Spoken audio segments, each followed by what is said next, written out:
Hiya folks, today I'm heading to the east coast of Ireland, then I'm heading north. Fancy a spin?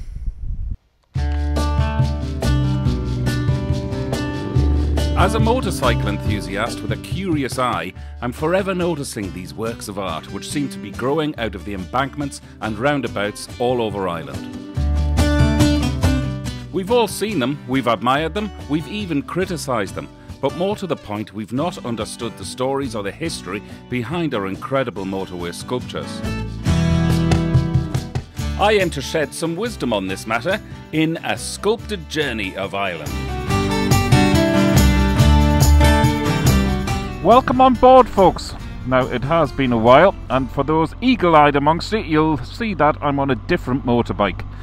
I normally do these sculpture routes on the Royal Enfield, but there's nothing more to it other than the fact it's at the time of year now where I need a bit more wind protection. So I've chosen the GS today because of the windscreen, and basically it's as simple as that. I'm a little bit worried as well that the weather is going to break this afternoon. The weather forecast is appalling for today, but look at this, blue skies, so far so good. You'll also notice that I've got a slightly heavier jacket and clothes on today, because normally I wear that tan brown leather jacket as part of the sculpture route sort of look. Anyway, you have to forget about being vain when the weather closes in at times of the year like this. So, on with today's sculptures. I'm giving you 2 for 1 today. We're just arriving in Blackrock, which is in County Louth in Dundalk. Now, I haven't seen this sculpture before, but Blackrock was famous for its cockle pickers, and there's a sculpture I've always wanted to see in Blackrock, which is a testament to them. So, according to the sat-nav, I should be there in 2 minutes, so bear with me, and hopefully we'll stumble across it.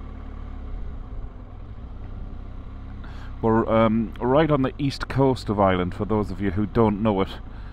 And after we've visited this sculpture, oh, this is a nice little town. After we've visited this sculpture, we're still heading north on the east coast to visit another sculpture I've always fancied seeing, called the Cooley Bull. I shall explain more about that one when we get there, but for now, let's try and find these cockle pickers. Wow, the sea is very rough out there. There's somebody paddleboarding. Oh my god. Here's me all wrapped up getting on a motorbike. Nevertheless, the scenery's spectacular here, isn't it? There's another sculpture. I wonder what that's about. I think there's a little parking space here, and that looks to me like the sculpture of cockle pickers. Okay, let's go and find out some more. I'll switch the bike off first.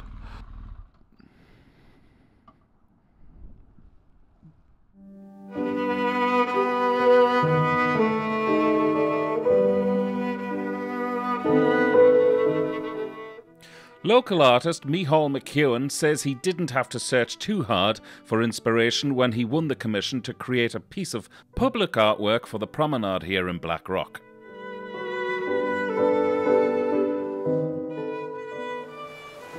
Cockle picking has been synonymous with Blackrock for centuries, and this sculpture depicts 2 people gathering a basket of these shellfish. I'm told it's what everybody did, and it wasn't just as a hobby, but an essential way to get food. Back in the early 1800s, the cockle pickers were involved in controversy when the landlord, Lord Clermont, imposed a tax on the cockles collected by local people. There was a lot of opposition to this, as Lord Clermont was also collecting rent from his tenants. If the cockle pickers spotted the bailiff when they were coming in after collecting the cockles, they'd bury them in the sand so that they could return to shore empty-handed, and then go out the following day to collect them. The sculpture, which took 4 months to complete, stands pride of place here in the village of Blackrock, and I for one think it's a beautiful and fitting reminder of days gone by.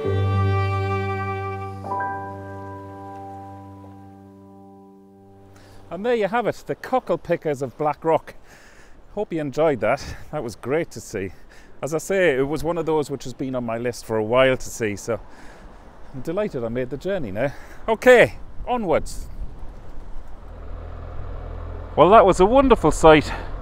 Nice story behind it as well, although sad.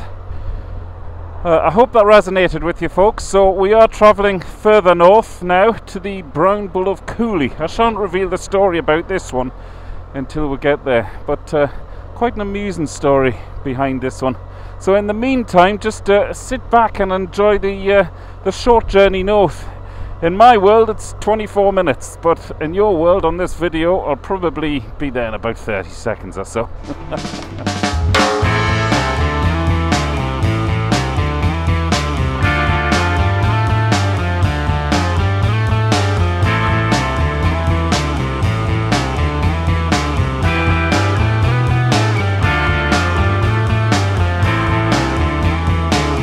And look what I can see.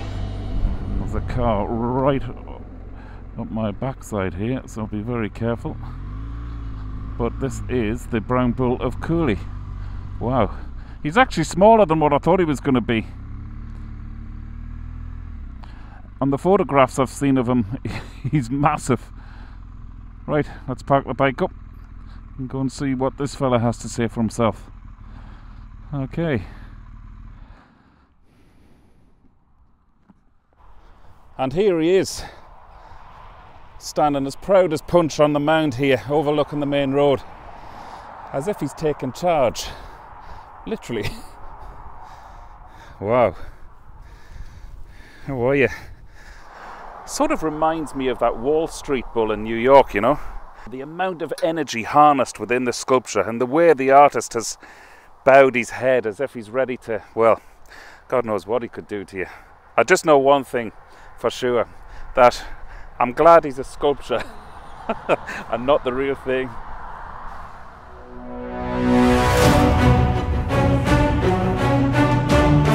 The story of the Brown Bull of Cooley and the march to capture it, known as the Tawn, is one of the great epics of Irish mythology. The story happened about 2,000 years ago and is based on medieval manuscripts. Queen Maeve of Connacht from the west of Ireland in the county of Roscommon compared her possessions with those of her husband, King Ailill. They had equal possessions, but with one exception. The king had a white bull called Finn Benach and Maeve had none. She was insanely jealous about this and sought a bigger and better bull than that of her husband, and was subsequently told that there was such a bull in Cooley in County Louth. So with her army she marched to Cooley, and the army of Ulster was sent against her.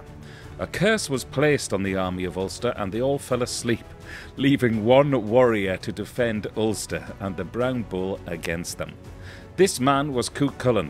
He fought all of them off until the men of Ulster awoke and rejoined him to drive Maeve and her army back towards Roscommon. Don't you just love a mythical folklore story? However, she still managed to capture the Brown Bull. Of course she did. As Maeve marched home with her prize, the White Bull confronted the Brown Bull when they reached Athlone. They fought furiously for days, and the White Bull was eventually killed by the Brown one.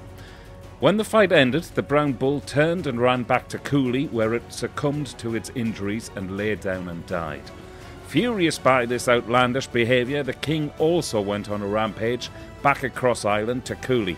And still maddened with rage, his heart burst and he died also. The moral of the story here, folks, is really about the futility of war and the curse of possessions. Yet the spirit of the magnificent Brown Bull still lives on in Carlingford and the Cooley Peninsula today. So another sculpture ticked off the list. Thanks a million for tuning in, everybody. Appreciate the like and the subscribe as well to the channel Wheelie Good TV.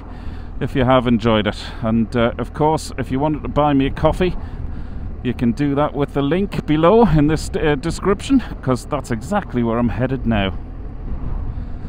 Once again, for Wheelie Good TV, I'm Dave Perry. Over and out.